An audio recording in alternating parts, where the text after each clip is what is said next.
Hey guys, in this video I'll show you how to withdraw from SafePal Wallet to Binance. So if you want to withdraw from SafePal Wallet to Binance, all you have to do now, go ahead now and open your Binance app. After you open your Binance app, go to Assets. So from this asset, now go to Deposit.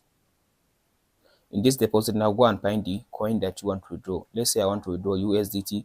Just go and search for the USDT or just select the USDT from the given option. After you select the USDT, select the network. I'll use Binance Smart Chain. Now here is my address of my Binance. Now copy the address. Now go and open up your SafePal app. Here is it. After you open the SafePal app like this, now go and find the USDT that you want to send. For me, here is the USDT. So select USDT. After you select USDT, tap on this send button.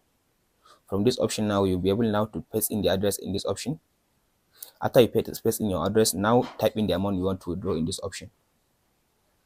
So after you type in the amount you want to withdraw in this option, from there you can tap on this next button. After you tap on this next button, from there it will withdraw your, now you can be able to withdraw from SafePal Wallet to Binance. That's it guys. If you found this video helpful, please like and subscribe.